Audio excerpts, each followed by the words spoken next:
Cranford. Chapter 2. The Captain.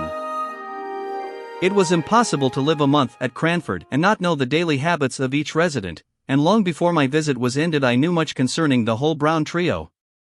There was nothing new to be discovered respecting their poverty, for they had spoken simply and openly about that from the very first. They made no mystery of the necessity for their being economical. All that remained to be discovered was the captain's infinite kindness of heart, and the various modes in which, unconsciously to himself, he manifested it. Some little anecdotes were talked about for some time after they occurred. As we did not read much, and as all the ladies were pretty well suited with servants, there was a dearth of subjects for conversation. We therefore discussed the circumstance of the captain taking a poor old woman's dinner out of her hands one very slippery Sunday. He had met her returning from the bakehouse as he came from church, and noticed her precarious footing, and, with the grave dignity with which he did everything, he relieved her of her burden, and steered along the street by her side, carrying her baked mutton and potatoes safely home. This was thought very eccentric, and it was rather expected that he would pay a round of calls, on the Monday morning, to explain and apologize to the Cranford sense of propriety, but he did no such thing, and then it was decided that he was ashamed, and was keeping out of sight. In a kindly pity for him, we began to say, after all, the Sunday morning's occurrence showed great goodness of heart, and it was resolved that he should be comforted on his next appearance amongst us, but, lo! He came down upon us, untouched by any sense of shame, speaking loud and bass as ever, his head thrown back, his wig as jaunty and well curled as usual, and we were obliged to conclude he had forgotten all about Sunday.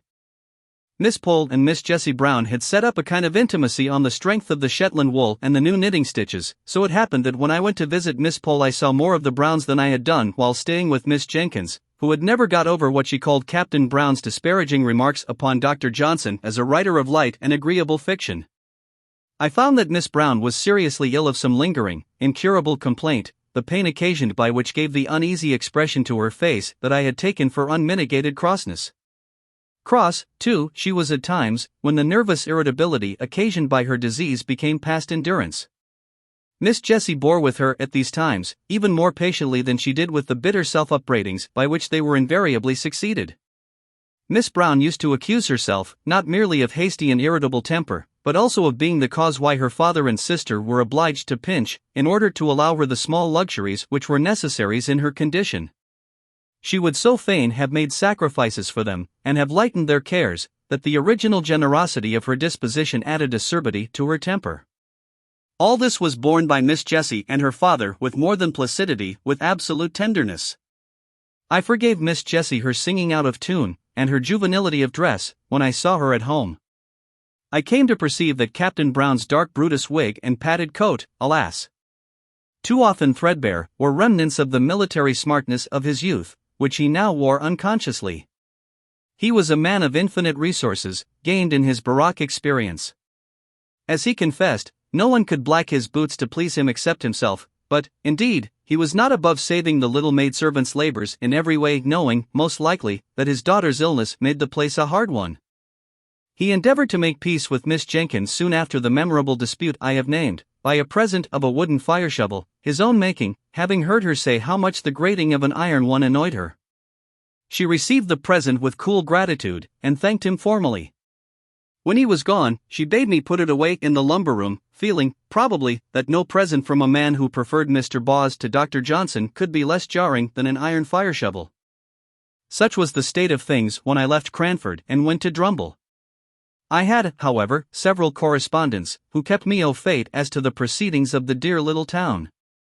There was Miss Pole, who was becoming as much absorbed in crochet as she had been once in knitting, and the burden of whose letter was something like, "But don't you forget the white worsted at Flint's" of the old song, for at the end of every sentence of news came a fresh direction as to some crochet commission which I was to execute for her. Miss Matilda Jenkyns, who did not mind being called Miss Matty, when Miss Jenkyns was not by, wrote nice, kind, rambling letters, now and then venturing into an opinion of her own, but suddenly pulling herself up, and either begging me not to name what she had said, as Deborah thought differently, and she knew, or else putting in a postscript to the effect that, since writing the above, she had been talking over the subject with Deborah, and was quite convinced that, etc., here probably followed a recantation of every opinion she had given in the letter.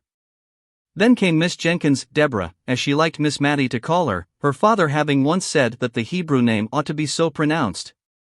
I secretly think she took the Hebrew prophetess for a model in character, and, indeed, she was not unlike the stern prophetess in some ways, making allowance, of course, for modern customs and difference in dress.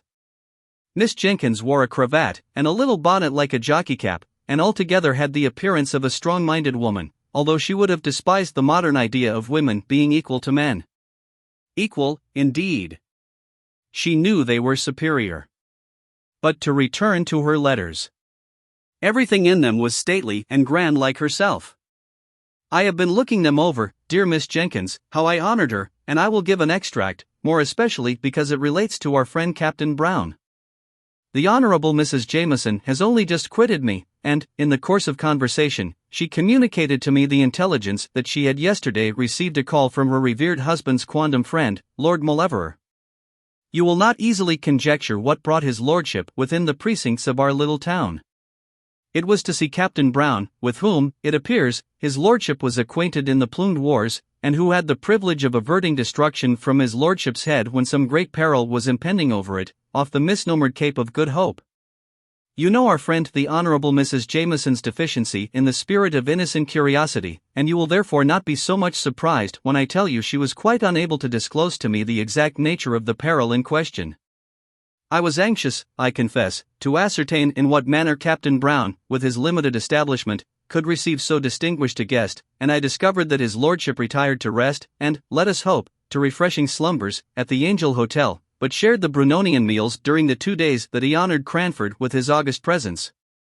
Mrs. Johnson, our civil butcher's wife, informs me that Miss Jessie purchased a leg of lamb, but, besides this, I can hear of no preparation whatever to give a suitable reception to so distinguished a visitor. Perhaps they entertained him with the feast of reason and the flow of soul, and to us, who are acquainted with Captain Brown's sad want of relish for the pure wells of English undefiled, it may be matter for congratulation that he has had the opportunity of improving his taste by holding converse with an elegant and refined member of the British aristocracy. But from some mundane failings who was altogether free? Miss Pole and Miss Matty wrote to me by the same post. Such a piece of news as Lord Mauleverer's visit was not to be lost on the Cranford letter writers. They made the most of it.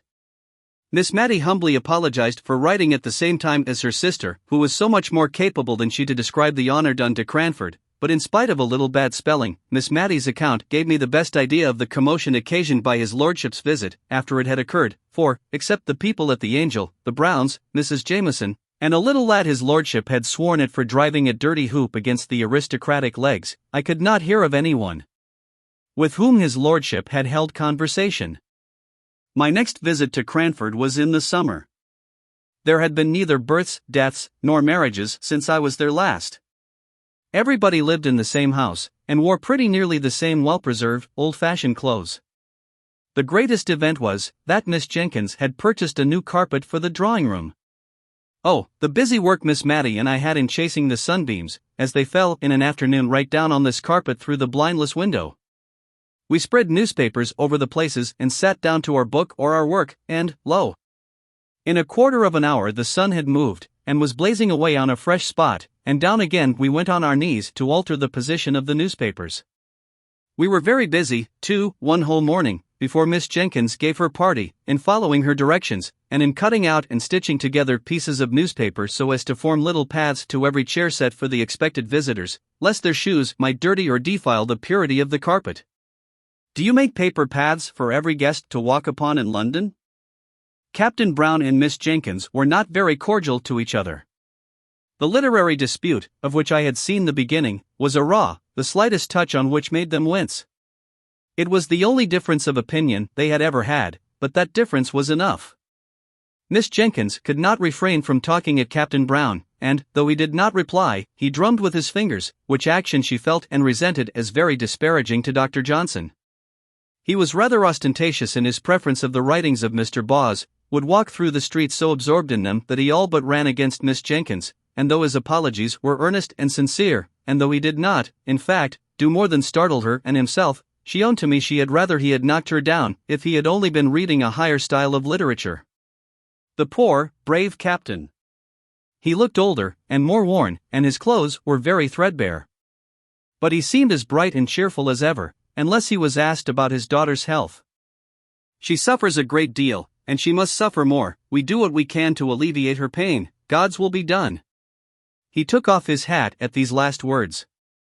I found, from Miss Matty, that everything had been done, in fact. A medical man, of high repute in that country neighborhood, had been sent for, and every injunction he had given was attended to, regardless of expense. Miss Matty was sure they denied themselves many things in order to make the invalid comfortable, but they never spoke about it. And as for Miss Jessie, "I really think she's an angel," said poor Miss Matty, quite overcome. "To see her way of bearing with Miss Brown's crossness, and the bright face she puts on after she's been sitting up a whole night and scolded above half of it, is quite beautiful.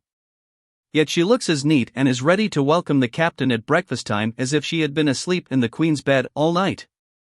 My dear! You could never laugh at her prim little curls or her pink bows again if you saw her as I have done. I could only feel very penitent, and greet Miss Jessie with double respect when I met her next. She looked faded and pinched, and her lips began to quiver, as if she was very weak, when she spoke of her sister. But she brightened, and sent back the tears that were glittering in her pretty eyes, as she said, "But, to be sure, what a town Cranford is for kindness! I don't suppose anyone has a better dinner than usual cooked, but the best part of all comes in a little covered basin for my sister. The poor people will leave their earliest vegetables at our door for her. They speak short and gruff, as if they were ashamed of it, but I am sure it often goes to my heart to see their thoughtfulness." The tears now came back and overflowed, but after a minute or two she began to scold herself, and ended by going away the same cheerful Miss Jessie as ever. "But why does not this Lord Mauleverer do something for the man who saved his life?" said I.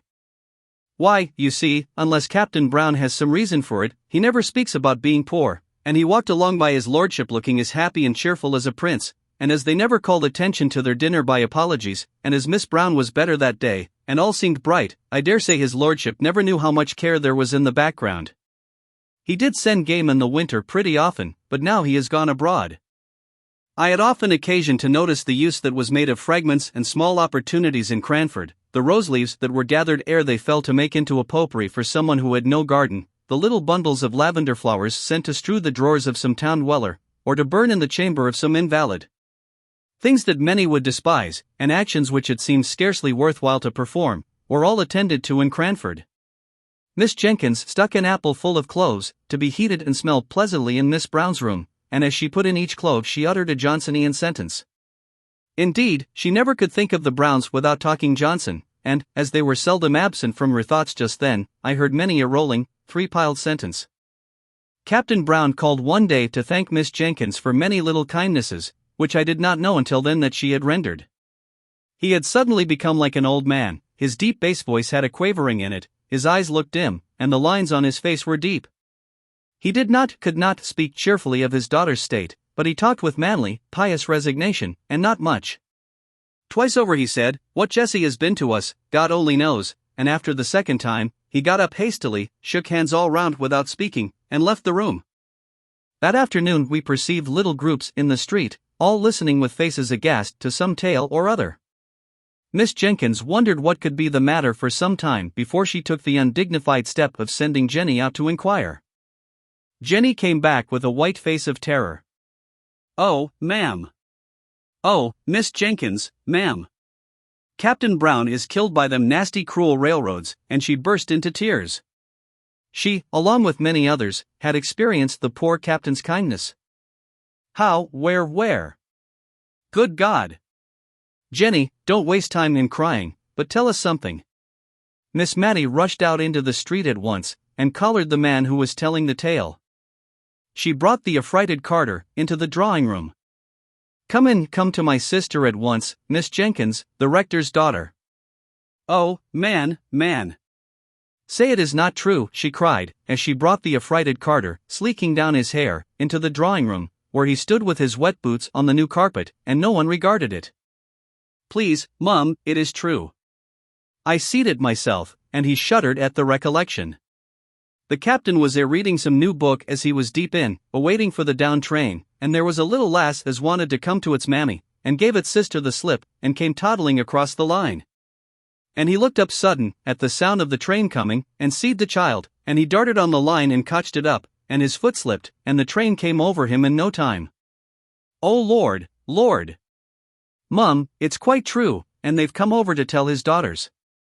The child's safe, though, with only a bang on its shoulder as he threw it to its mammy. Poor Captain would be glad of that, Mum, wouldn't he? God bless him. The great rough carter puckered up his manly face, and turned away to hide his tears. I turned to Miss Jenkyns. She looked very ill, as if she were going to faint, and signed to me to open the window. Matilda, bring me my bonnet. I must go to those girls. God pardon me, if ever I have spoken contemptuously to the captain. Miss Jenkyns arrayed herself to go out, telling Miss Matilda to give the man a glass of wine. While she was away, Miss Matty and I huddled over the fire, talking in a low and awestruck voice. I know we cried quietly all the time. Miss Jenkyns came home in a silent mood, and we durst not ask her many questions. She told us that Miss Jessie had fainted, and that she and Miss Pole had had some difficulty in bringing her round, but that, as soon as she recovered, she begged one of them to go and sit with her sister.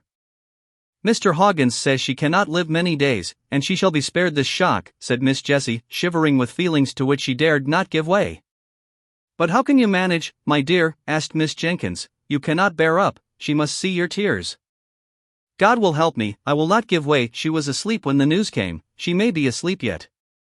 She would be so utterly miserable, not merely at my father's death, but to think of what would become of me. She is so good to me.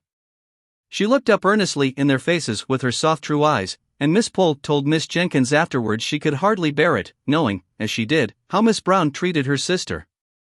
However, it was settled according to Miss Jessie's wish. Miss Brown was to be told her father had been summoned to take a short journey on railway business. They had managed it in some way, Miss Jenkyns could not exactly say how. Miss Pole was to stop with Miss Jessie. Mrs. Jameson had sent to inquire. And this was all we heard that night, and a sorrowful night it was. The next day a full account of the fatal accident was in the county paper, which Miss Jenkyns took in. Her eyes were very weak, she said, and she asked me to read it.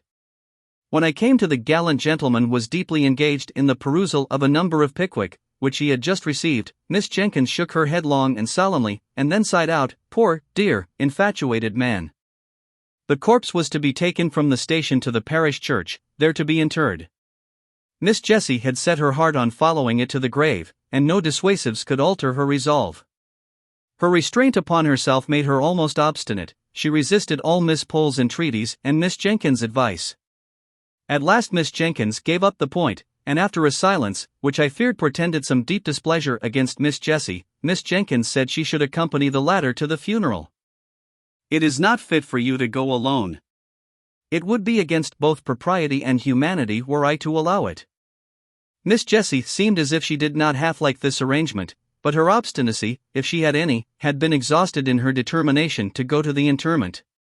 She longed, poor thing, I have no doubt, to cry alone over the grave of the dear father to whom she had been all in all, and to give way, for one little half-hour, uninterrupted by sympathy and unobserved by friendship. But it was not to be. That afternoon Miss Jenkyns sent out for a yard of black crape, and employed herself busily in trimming the little black silk bonnet I have spoken about. When it was finished she put it on, and looked at us for admiration she despised. I was full of sorrow, but, by one of those whimsical thoughts which come unbidden into our heads in times of deepest grief, I no sooner saw the bonnet than I was reminded of a helmet, and in that hybrid bonnet, half helmet, half jockey cap, did Miss Jenkyns attend Captain Brown's funeral, and, I believe, supported Miss Jessie with a tender, indulgent firmness which was invaluable, allowing her to weep her passionate fill before they left. Miss Pole, Miss Matty, and I, meanwhile attended to Miss Brown, and hard work we found it to relieve her querulous and never-ending complaints. But if we were so weary and dispirited, what must Miss Jessie have been? Yet she came back almost calm, as if she had gained a new strength. She put off her morning dress, and came in, looking pale and gentle, thanking us each with a soft long pressure of the hand. She could even smile a faint, sweet, wintry smile, as if to reassure us of her power to endure, but her look made our eyes fill suddenly with tears, more than if she had cried outright. It was settled that Miss Pole was to remain with her all the watching livelong night, and that Miss Matty and I were to return in the morning to relieve them, and give Miss Jessie the opportunity for a few hours of sleep. But when the morning came, Miss Jenkyns appeared at the breakfast table, equipped in her helmet bonnet, and ordered Miss Matty to stay at home, as she meant to go and help to nurse. She was evidently in a state of great friendly excitement, which she showed by eating her breakfast standing, and scolding the household all round. No nursing, no energetic, strong-minded woman could help Miss Brown now. There was that in the room as we entered which was stronger than us all, and made us shrink into solemn awestruck helplessness. Miss Brown was dying. We hardly knew her voice, it was so devoid of the complaining tone we had always associated with it. Miss Jessie told me afterwards that it, and her face too, were just what they had been formerly, when her mother's death left her the young anxious head of the family, of whom only Miss Jessie survived. She was conscious of her sister's presence, though not, I think, of ours. We stood a little behind the curtain. Miss Jessie knelt with her face near her sister's, in order to catch the last soft awful whispers. "Oh, Jessie! Jessie! How selfish I have been! God forgive me for letting you sacrifice yourself for me as you did. I have so loved you, and yet I have thought only of myself. God forgive me." "Hush, love. Hush," said Miss Jessie, sobbing. "And my father, my dear, dear father. I will not complain now, if God will give me strength to be patient. But, oh, Jessie! Tell my father how I longed and yearned to see him at last, and to ask his forgiveness. He can never know now how I loved him. Oh! If I might but tell him, before I die. What a life of sorrow his has been, and I have done so little to cheer him." A light came into Miss Jessie's face.